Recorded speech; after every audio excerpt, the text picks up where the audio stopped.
Svelte Fitness Club manolotra anao.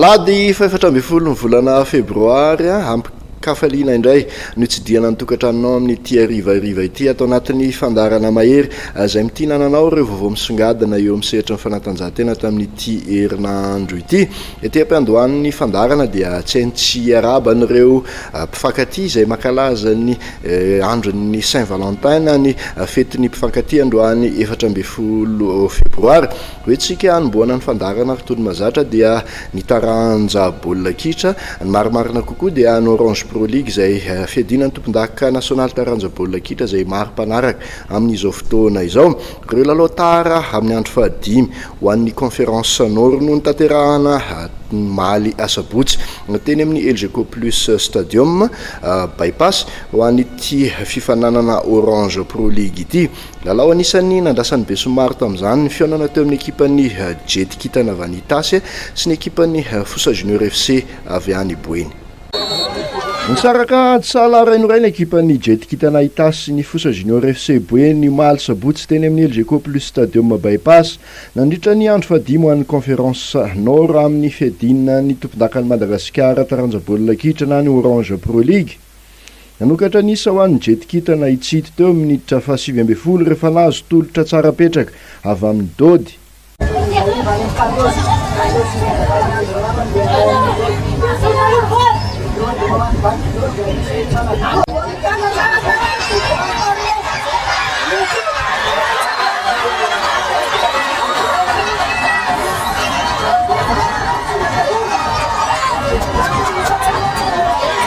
Taorin'izay dia nanamafy ny fanafiana ka napiditra ny sambatra teo amin'ny toerany santatra ny Fossa Junior. Nisy vokany izany teo amin'ny minitra 7 rehefa nanasahala nisa ho an'ny ekipan'ny Boeny sambatra.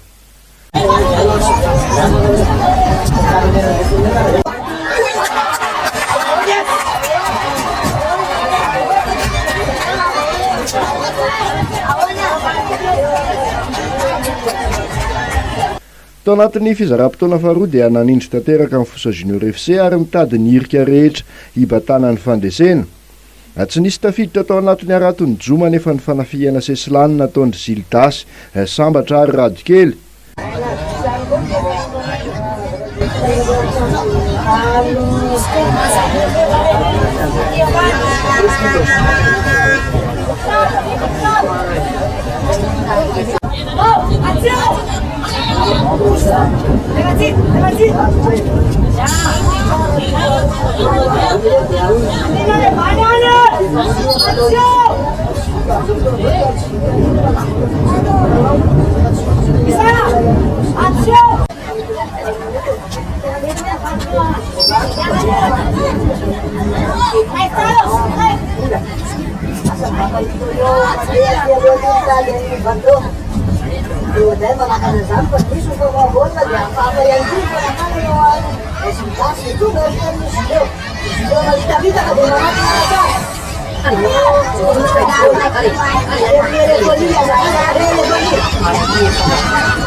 Taoriny vokatriny dia niakatra kely eo amin'ny larana faha-4 amin'ny Fossa Junior FC ary manana isa 5. Nijanona larana faha-3 kosa ny Jet Kitana manana isa 7. Ny aloha izay ho an'ny conférence nord ihany dia alavy ny Kosofana Alamanga tamin'ny isa 4 noray ny ekipan'ny Tia Kitra Atsinanana. Nahazo isa 10 araka izany ny Kosofa ka mijanona hatrany eo amin'ny larana faharoa aorian'ny 5 FC. mbola mitanany laharana farany kosa ny ekipan'ny Tiakitra taoriny fahareseny iny. Raha tahaka izay ny lalao nataony andro ny sabotsy dia lalao telo ho an'ny conférence sud kosa ny tanterahana andrano alady teny amin'ny LGK plus stadium bypass sy tany amin'ny kianja moderna Pasambaza Fianaratsoa tany reto ary ny vokatra atao anatin'izay lalao telo ho an'ny conférence sud ao anatin'ny Orange Pro League izay.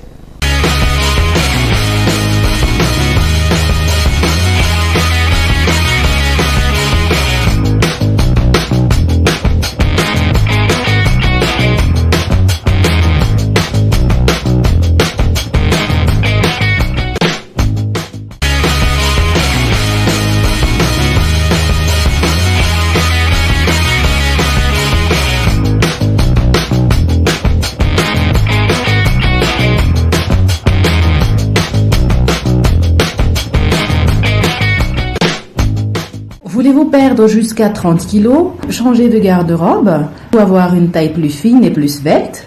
Votre souhait sera exaucé chez Svelte Fitness Club 6 à Bypass. Tout est possible car nous sommes là pour vous aider à atteindre votre objectif à l'aide du sport tel que le cardio, le full body, le dancing fit, le CAF et la Zumba. Sans oublier le coaching minceur et diététique ainsi qu'un suivi hebdomadaire. Une équipe dynamique, accueillante et professionnelle vous attend.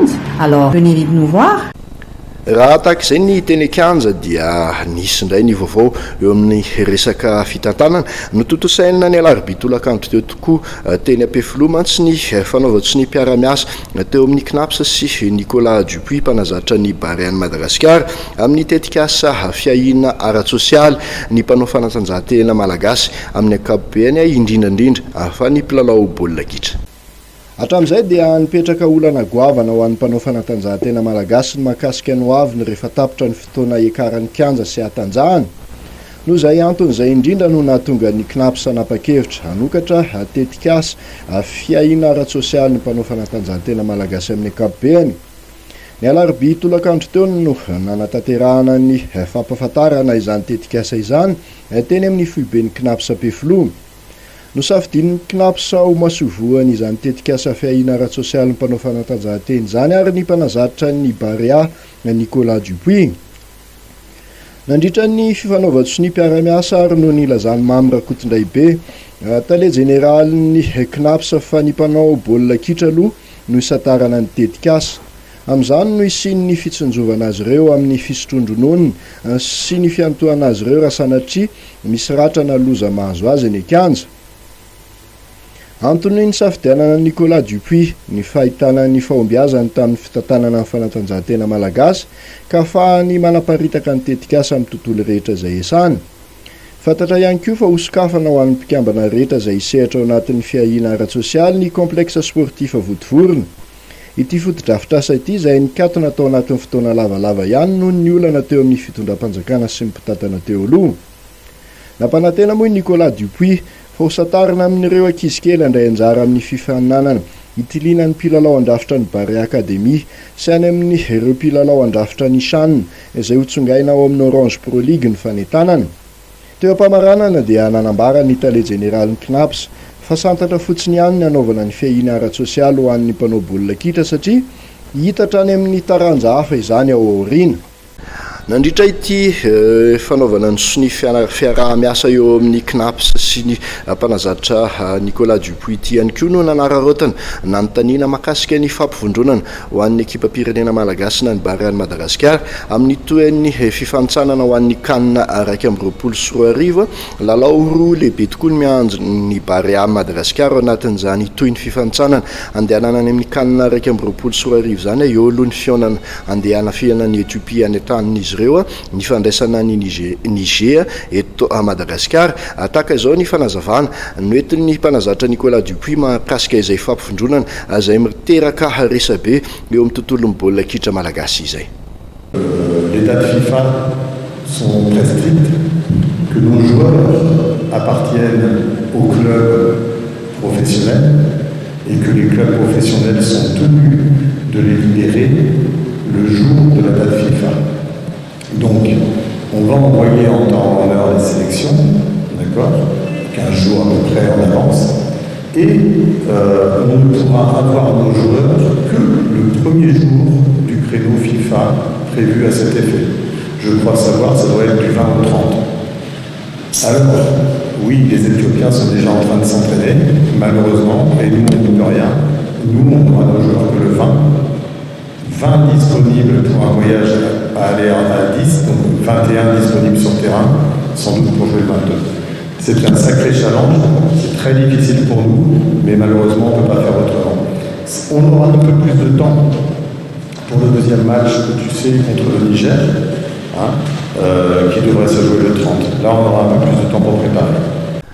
Vaovao mahakasika ny Baren Madagasikara hatrany dia fantatra fa ilalao ao amin'ny ekipan'ny Al Markiva SC division faharoa any Qatar Ibrahim Amada izay irakiraka ao amin'ny Baren Madagasikara tanjon'ny mpitantana ity ekipa Al Markiva SC any Qatar ity mo niakatra ao amin'ny sokajy division voalohany amin'ny topolalovana manaraka izay no nahatonga azy ireo akany Ibrahim Amada mba namafy ny fanafiany sy ny irakiraka ao amin'ity ekipa ao amin'ny sokajy division faharoa any Qatar ity.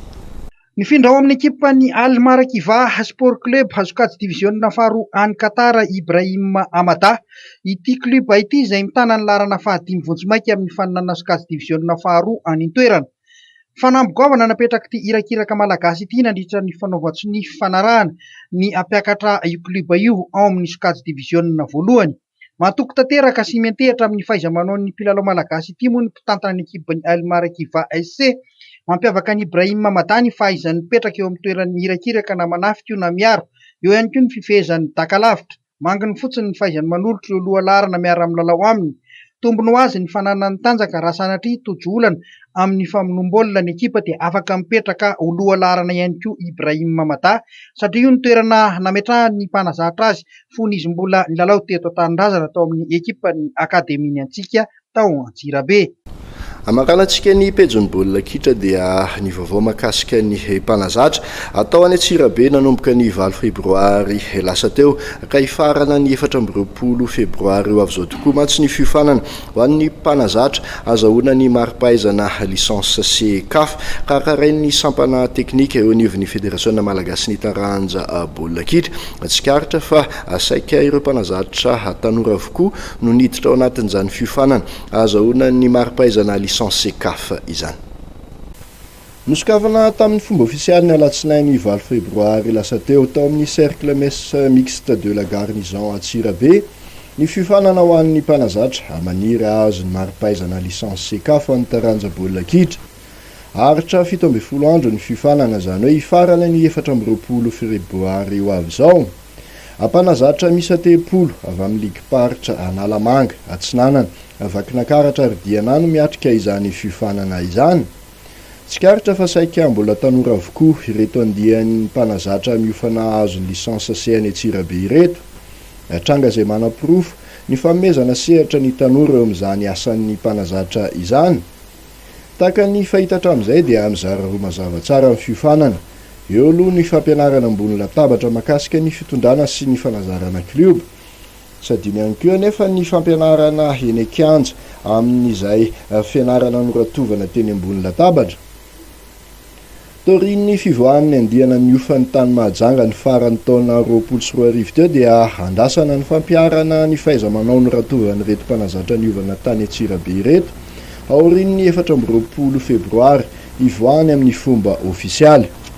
Eo amin'izay taranja iraisana izay hatrany fa ny taranja baskety indray no ivadiantsika manomboka eto. Ny ainga teto Andrenivohitra ny alakamisy maraina lasa teo ekipa pirenena malagasy taranja baskety sokady lehilahy andeha hiatrika ny fidinana fahatelon'ny fifantsanana andeha hanana any amin'ny dingana famaranan'ny afro-baskety 2024 fifantsanana farany izay atao any Tunisia. Hatreto dia mbola ratsiratsy toerana aloha ny ekipa pirenena malagasy sokajy lehilahy ao anatin'io dingana farany. Ny fifanitsanan'io araka izany no tokony hanaovan'ny ekipa pirenena malagasy sokajy lehilahy ezaka goavana ahafahana tonga any amin'izany hoe dingana famaranan'ny afro-baskety 2024 ho tanterahana ny Kigali Rwanda izany. Ny talata lasa teo namoaka ny anaran'ireo mpilalao 12 andeha hiaro ny voninahim-pirenena ny Tunisia ao anatin'ny fidinana fahatelo faran'ny fifantsanana andehanana ny Afrobasket 2024 ny Fédération Malagasy ny taranja basket. Fifantsanana farany izay ataony 17 ka hatramin'ny 20 febroary io avy izao. Mpilalao mila ravinahitra ny velany misa 4 moa no tafiditra sy natsona ao anatin'izany ekipa pirenena malagasy taranja basket sokajy lehilahy izany. Saivina fa ao anatin'ny vondrona miaraka amin'ny Tunisie, Centrafrique, RD Congo no misy ny malagasy. Ekipa telo voalohany isam-bondrona no tafita amin'ny dingan'ny famaranana atao any Rwanda. Taorin'ny fidinana roa voalohany natao dia ratsiratsy toerana malagasy ka tsy maintsy miady mafy amin'ity fidinana farany atao any Tunisie ity raha te azo ny tapakila atongavana any amin'ny dingana famaranana. Alakamisy maraina teo moa no nanainga ny délégation malagasy ny azo any Nosbe izay toerana andraisana ny fiaramanidina ho an'ny Tunisie. Ireto avy ary ireo délégation malagasy ho an'ny Tunisie. Filohan'ny délégation Randriamandimby ary Nirina Jimmy Désiré, mpanazatra ra Samuel Tojo Hery, mpitsabo ny docteur Randriamiaja Georges Pierre.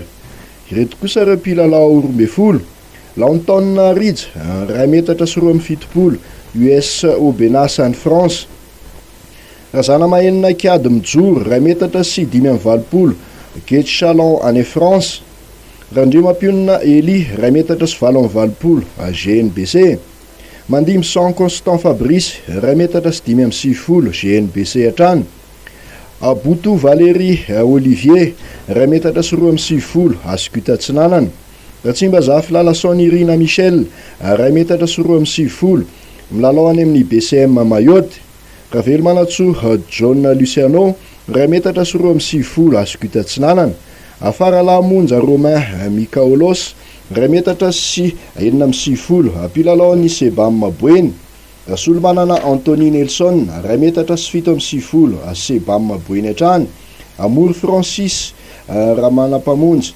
1.50 GNBC, Solondrainy Alpha Jean Arnold 1.70 mpilalao ny Cospen Analamanga, Rary Manantoanina Sitraka 2.7 cm Elan Chalon any France. Manomboka eto isika dia hiaraka amin'ny namana Norbert Rakotomalala ao anatin'ny fanadihadiana satria hiresaka ny baolina lavalava indray isika. Noromban'ny ekipan'ny TMTR Tanambao 2 ny amboara vilany be sy ny vola 5 sy 1 ariary natolotry ny tranombarotra Oxygena ho an'ny mpandresy tamin'ilay tournoi Oxygène taranja baolina lavalava izay mikarakaren'ny ligna Atsinanana fifanana izay natao tany Atsinanana ny nosy tany araka izany ity hoentin'ny namana Norbert Rakotomalala ity. Noromban'ny ekipan'ny TMTR Tanambao 2 ny amboara vilany be sy ny vola 5 sy 3 ariary natolotry ny tranombarotra Oxygène ho an'ny mpandresy tamin'ilay tournoi Oxygène taranja baolina lavalava izay nikarakarain'ny ligna Atsinanana.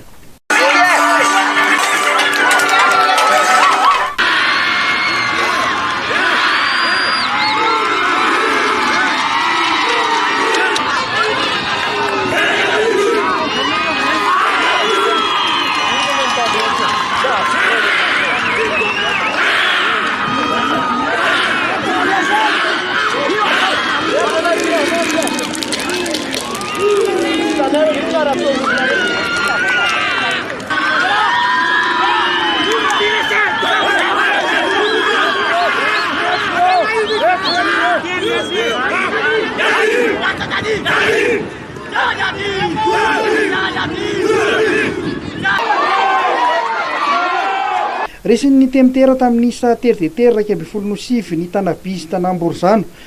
Ny TMTR araka izany no nandrombaka ny lela vola 5 sy 3 ariary ny ampin'ny vilany be natolotry ny mpikarakara ho amboara tamin'ity lalao ity.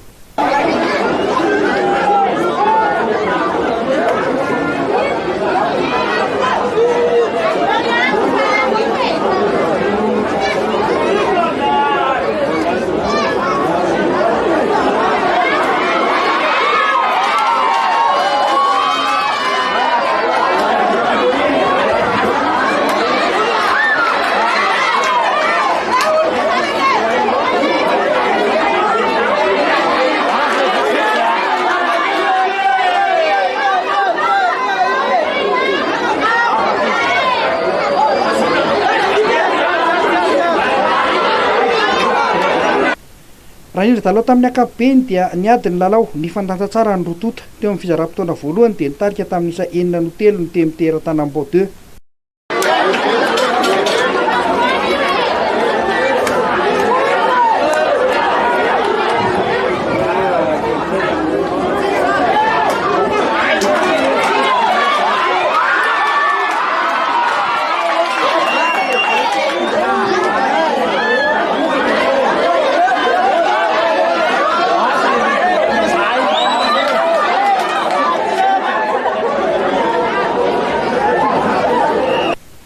Teo amin'ny fidirana faharoa dia nitarika tamin'ny 1-3 ny TMTR rehefa nahatonga baolina nety tanana.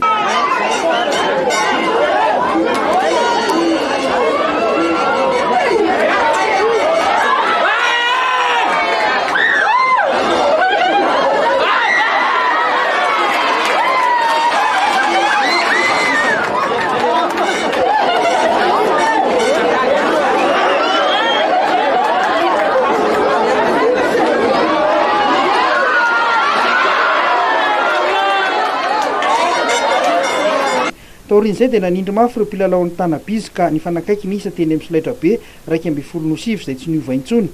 Naneho ny heviny ny kapiteny Rotota taorin'ny lalao. Ny équipe aloha amin'ny ankapobeny Bofé leny talao tena amin'ny entraînement zay tanterahana. Tomboanay amin'ny resaka teknika zay ekipa zokony zay dia zay matanjaka ao anaty patikavango dia mandeha ho azy ny talao anay izy ekipa Vonisona. Mafy ny lalao ka mafy ny ato fa Arabin zareo Arabin dia manaraka zany zay manaraka misy lesoka teo misy mety moa tsara Inona zao nitany hoe lesoka ho anareo zany tamin'ny androany? Le anaty déployé dia le baolina mamaika. Manao ahoana ny fijerinao ny afo teknika ny rugby zany aty Antsinanana? Raha oharina amin'ny efa voatsika ka voatsika fa metsara. Nanome toky ny mpanohana ny lalao fa santatra Ambavarano ihany ty andiany voalohany ty fa vonona trano ny tena ny ampandrosan'ny rugby aty Antsinanana. Voalohany indrindra aloha dia fitiavana an'ilay lalao ohatra amin'izay zay no tao anatin'ny tontolon'ny lalao dia satria ariana koa zany fantatra hoe maro be ilay ankizy liana amin'ilay izy le tarantsy dia efa miroboroboka izy Tomasina dia anisan'ny fankafizana an'ilay izy koa tao anatin'ny fotoana maromaro ngamba ny nazako anazy fa anisan'ny tena miroboroboka sady le mpikarakara koa zany eto efa manomboka misongadina hatramina minimum zany efa misy sady Manao ahoana ny fahitanao no avin'ny rugby aty Antsinanana? Fahitako anazy metsara ary tena tsara mihitsy satria Teo Tomasina taloha efa le bebe taona vao milalao fa zao tsy efa manomboka minimum kade fa ny manana koa be da be tantana indrindrandrindra. Marina Favalo no isan'ireo kleba ao anatin'ny ligny Antsinanana. Ny lohany lalao famaranana dia nanatanteraka ny fivorimbe ny ligny Antsinanana ary mbola nahazo ny fitokisany 100 ireo mpitantana.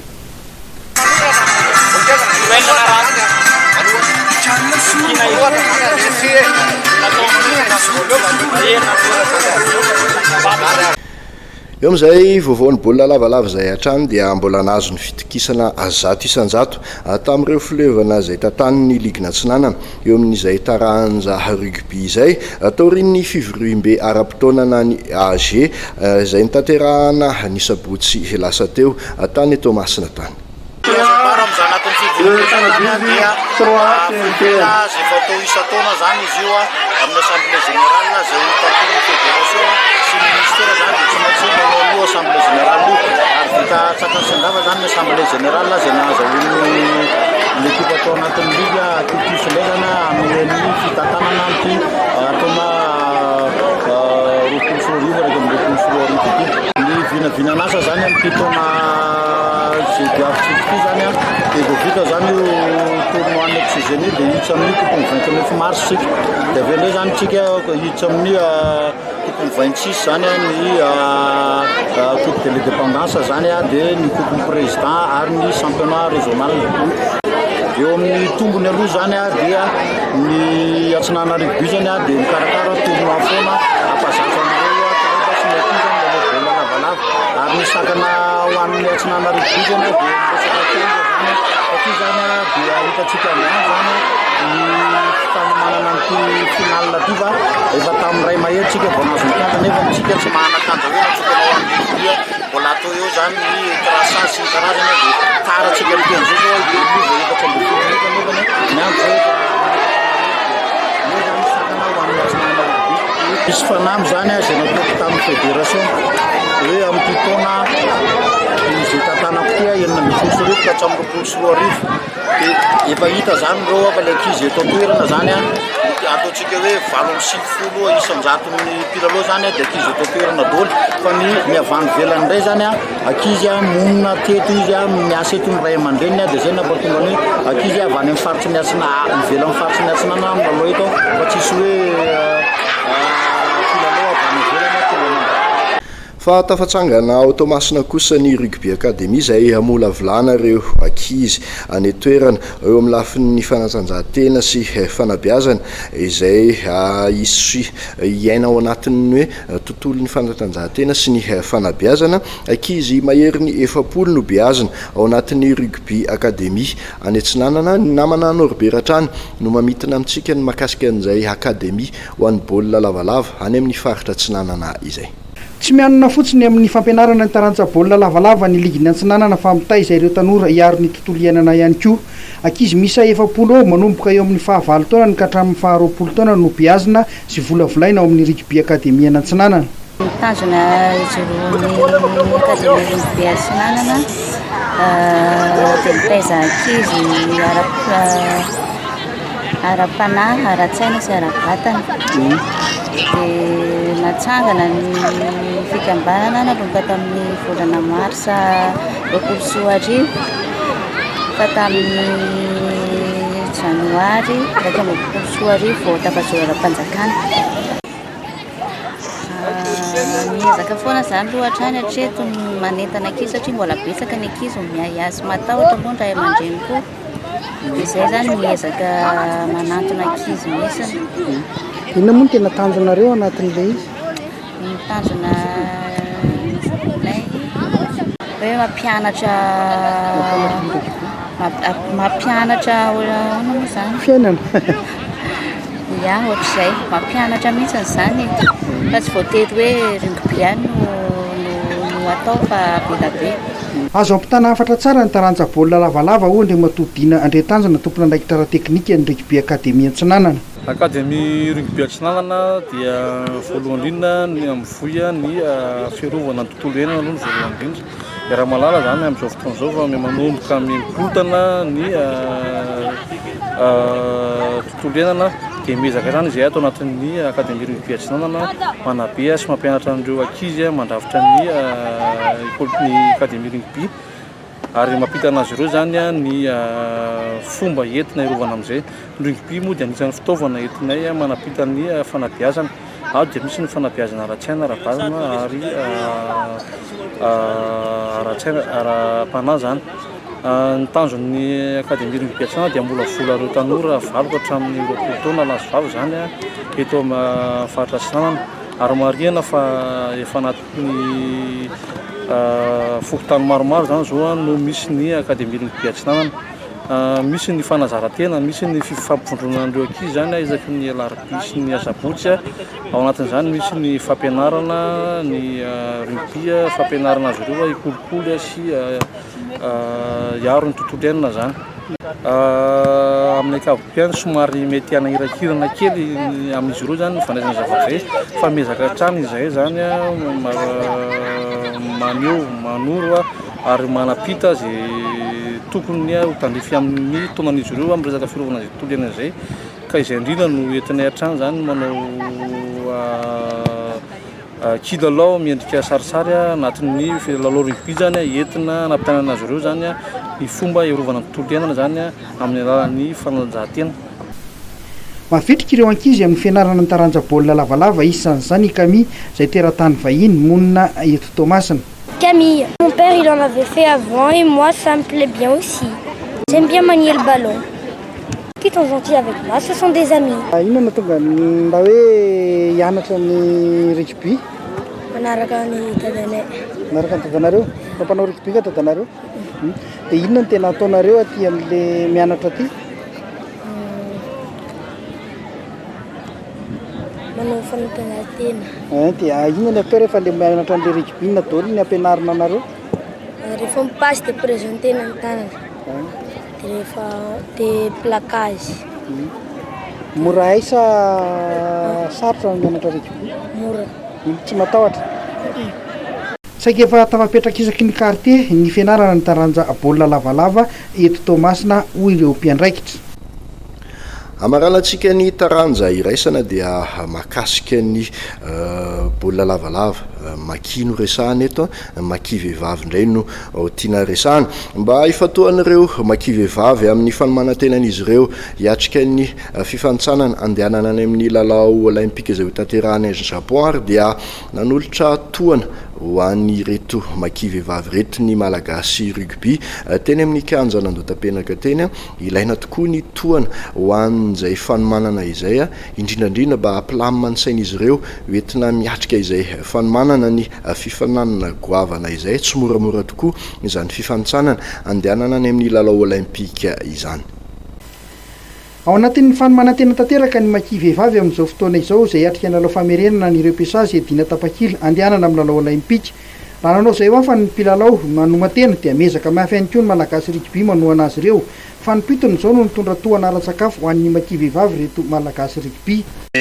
Zavatra efa fanao moa zany ty zavatra ty ho fanampiana ny ankizy zany satria raha malala ny zava-misy amin'izao fotoana izao nefa ny efa somary natao enjakenjana ny entraînement le ankizy vavy ireo izay hanomana ny éliminatoire amin'ny repesage amin'ny jeux olympiques zany izay atao any Monaco amin'ny volana Jona ary atamin'izay dia ohatran'izao foana moa zany averiko indray izy hoe tsy voa izao akory nanao an'izao ny fédération malagasy rugby zany zao fa fampitonyndreo zany hatramin'ny natao anatin'ny confinement ary zany dia mahazo tamin'izao izy manao entraînement zao mahazo sobriry zareo mahazo vary mahazo menaka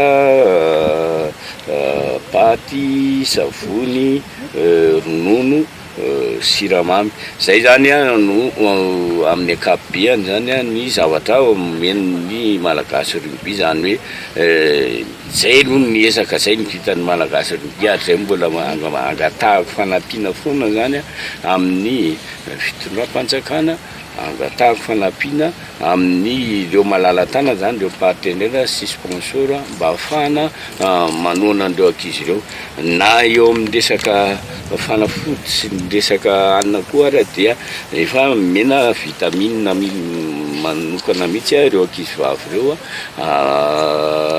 mena ihany koa ny resaka reny zay désinfectant reny zany mikasika ny resaka fahadiovana sy fitsinjovana n'ilay resaka aretina covid ty zany satria vary menaka siramamy ronono sy ireo sakafo mitondra hery mampatanjaka no zarain'ny fédération ho an'ireo mpilalao maki vehivavy nisa 20 marina fa ny 20 jona 20 no tanterahana any Monaco France ny lalao fanintsanana firenena 12 avy amin'ny continent dimy no hiady toerana any amin'ny lalao olympique Tunisie sy Madagasikara ny firenena afrikanina amin'ity fifanintsanana ity. Taranja n'olo tokana no etsika manony fandarana totosa tantsoro mandidy ny sabotsy 9 febroary lasa teo ny fiadinan'ny tompon-dakan'ny Madagasikara eo amin'ny cross country ampiazakazaka 520 no tonga tany toerana ampiazakazaka izay avy amin'ny ligue paritra miisa 4 fa na dia adiny namana Norbert Rakotomalala-trano.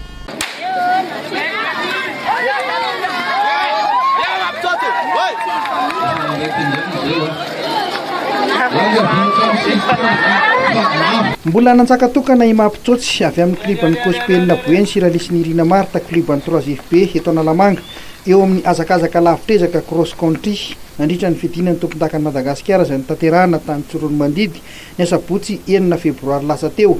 Mpiazakazaka nisa 520 no tonga tany Bongolava niatrika ny faninanana samy nahatonga solotena avokoa ireo likipatra 420 Analamanga Itasy Matsiatra Ambony Diana Loatra Mangoro Boeny Vakina Karatra Iorombe Amoromani Bongolava vatovavy fitovinany atsimo andrefana ary anosy naneo ny heviny mampitsoty Siralisy Nirina Marta taorian'ny fandresen'izy ireo. Efa nanantena tamin'ny napozina mihitsy ilay izy. Efa nanantena tamin'ny herintaona dia efa lasa tamin'ny herintaona dia mbola nanantena tamin'ity. Sarosarotra be aloha satria tena nahazo poa be mihitsy. Sarosarotra be namtinana an'ilay vatana sy namerenana an'ilay forme indray. Somary mafimafy kosa nantray manko tamin'ity par rapport tamin'ny herintaona satria izy ilay fimoana raha. Le zankiloty zany tamin'ny départ zany izy eo amin'ny 400 mètres eo izy mitariky. Lavile nilozako amizay disque amparany lasany henany lalira le lasany tsika amparany. Fatry koa ny lalana koa pilan miady am'le mamitosy zany tena resaky pilan zany zany tena mitadiky soamantsara zany tsy atahorana. Fa le zalahy de blessé zany matanjaky fa le fagnomana zany tsy mitovy. Ndraiky le metre zany eo misy papa izy hely matanjaka. Izao indray aloha le fagnomana zany de boka Antananarivo Majunga sy Antsirabe zany tsy mitovy satria Tsoramodity mafana, Majunga mafana le mety ny toetrandro. Le lalany hitako le parcours zany tena mety amako soamantsara le parcours satria tsisy fiakarana fa pilasika amparany. Zay zany le hitako lalana nafinaritsy lalany. Toy izao kosa ireo vokatra rehetra feno nandritra ity faninanana ity ho an'ny senior vehivavy 10 kilometatra. Larana voalohany Ralisy Nirina Marta amin'ny 3FB 20 minitra sy 20 sekonda. Larana faharoa Solona Lainjanahary avy amin'ny Cospen 20 minitra sy 13 sekonda ary larana fahatelo Rasolona Ertina Lina 13 minitra sy 13 sekonda. Teo amin'ny senior lehilahy 10 kilometatra kosa dia vosotra tompontakan'i Madagasikara mampitsotsy Cospen Boeny 13 minitra sy 9 sekonda. Rahalay Hermanina Patrick avy amin'ny Cosfa 13 minitra sy 20 sekonda.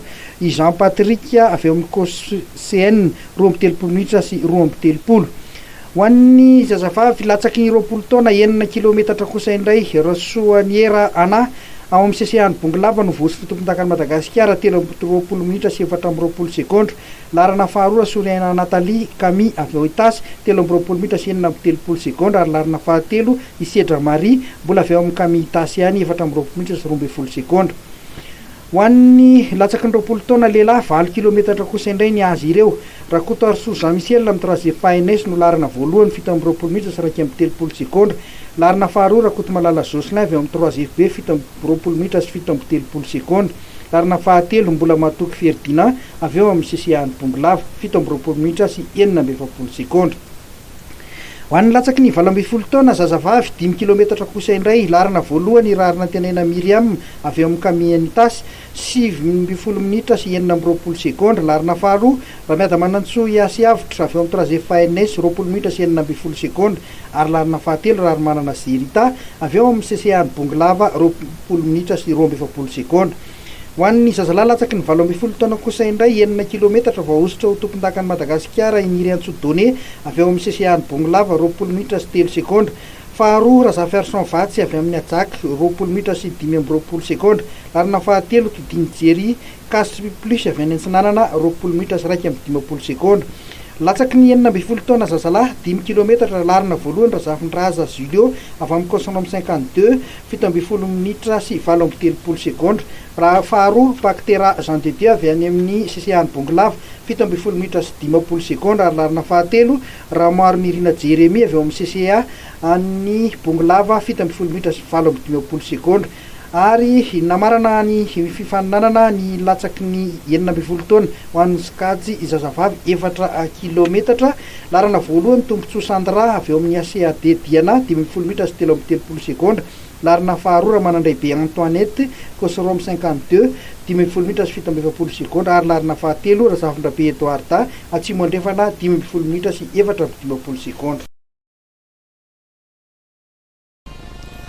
Atratra ny tanjona ho an'ny Fédération Malagasy ny taranja fototra atletisme Uramatoa Norolalao Andriamazo nandritra ny fiadinan'ny tompontakan'i Madagasikara cross country natao tany Atsororo Mandidio mitondra fanazavana ihany koa ny tenany amin'ny toan'ny fandaram-potoana ho an'ny Fédération Malagasy ny taranja atletisme.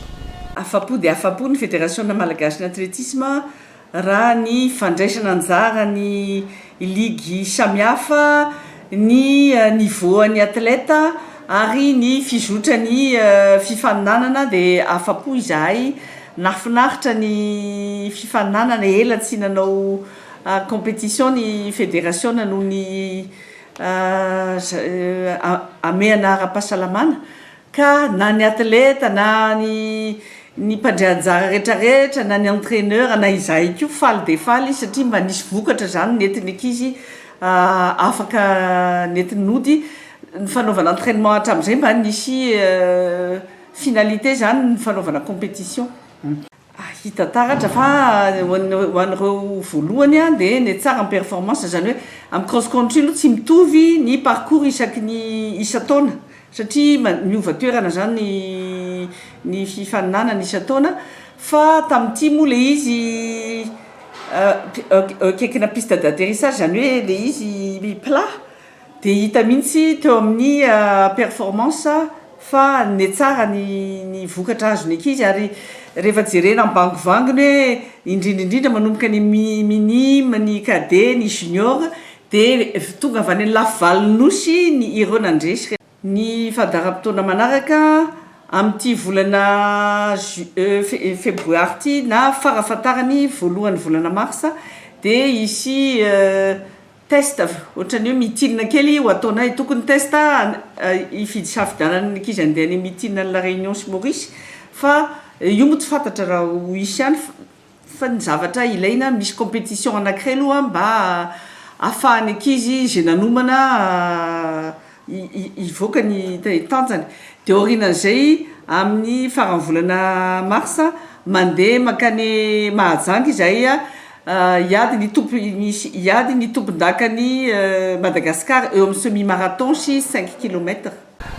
Madiva ho vita ny kianja manara-penitra ho an'ny baolina kitra ao Betafy sy ny any amin'ny kianja Rasolonjatovo Ambatondrazaka nidina ifotony nijeriny efizotriny fanamboarana sy ny fandrosoan'ny asa moa Andriamatoa Tinoka Roberto minisitra ny tanora sy ny fanatanjahantena ilainy toerana isatsokadiny eto Madagasikara tokoa ny fananana an'izany hoe kianja manara-penitra izany ho an'ny fampandrosoana ny fanatanjahantena amin'ny ankapobeny sy hoentina ireo tanora isaparitra.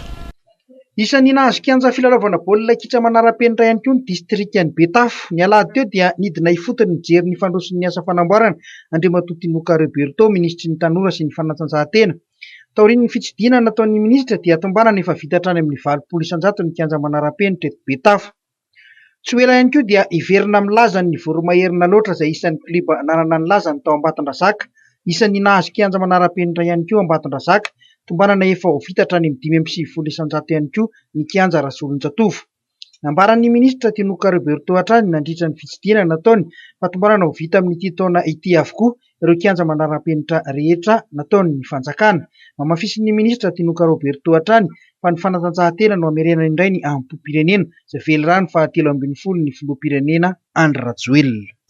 Dia iny fanadihadiana ihany koa no entina manakatona ny fandarana mahery amin'ity hariva ity akasitrany ianao nanaraka izany hatramin'ny farany ety ampamaranana dia tsy hainy tsy hisaotra ireo namana niarana natotosa tamin'ny tenako izany fandarana izany teo ny namana Norbe Rakotomalala izay niarana no fanadihadiana tamin'ny tenako i Bosco no naka ny sary i Romain kosa no napita ny sary sy feo ho tonga tany tokantranontsika tsirairay avy tany mamy fotoanantsika manaraka indray avelo matoboko. Svelte Fitness Club nanolotra anao teo.